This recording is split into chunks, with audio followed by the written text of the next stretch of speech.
ایک بھائی نے پوچھا ہے کہ قربانی کے جانور میں بچے کے عقیقے کا حصہ بھی ملا سکتے ہیں کہ نہیں؟ تو بالکل ملا سکتے ہیں، کیونکہ عقیقہ اور قربانی دونوں سے مقصود ایک ہے کہ جانور کا خون بہا کر اللہ تبارک و تعالیٰ کا قرب حاصل کرنا، لہٰذا ان دونوں کو ایک جگہ جمع کیا جا سکتا ہے۔ لہٰذا آپ ایک گائے لائے، 5 حصے قربانی کے، 2 حصے عقیقے کر لیں بالکل ٹھیک ہے سوری، تو اس میں کوئی حرج نہیں ہے۔ ایک انہوں نے پوچھا کہ بچی کے اپنے پیسوں سے عقیقہ کر سکتے ہیں یا ہم اپنے پیسوں سے کریں؟ دیکھیں یہ والد صاحب پہ ہوتا ہے عقیقہ جو ہے نا، یہ والد آپ اپنے پیسوں سے کریں، بچی کے لیے یہ نہیں ہے لازم کہ وہ اپنا عقیقہ کرے تو اپنے پیسوں سے کریں۔ ایک انہوں نے پوچھا کہ بچی کے سالگرہ پہ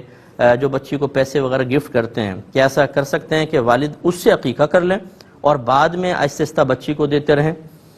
دیکھیں یہ ہو سکتا ہے، بالکل ہو سکتا ہے کہ اگر ماں باپ کسی بھی وجہ سے تنگ دست ہیں، ان کو ضرورت ہے تو وہ بچوں کا مال استعمال کر سکتے ہیں، لیکن بعد میں اپنے بچوں کو وہ دے دیں۔ دینے سے مراد انہی پہ جو خرچ کر رہے ہیں سمجھ لیجیے اس کے حساب کر کے رکھیں۔ جیسے آپ نے بچے کے 50,000 سے عقیقہ کر لیا تو اب جتنا اس کو بچے کو لباس لا کر دے رہے ہیں، دیگر ضرورت کی چیزیں دے رہے ہیں، 50,000 تک کا حساب کر لیں کہ یہ جو ہے وہ بچی کا پیسہ تھا جو اسی پہ خرچ ہو گیا،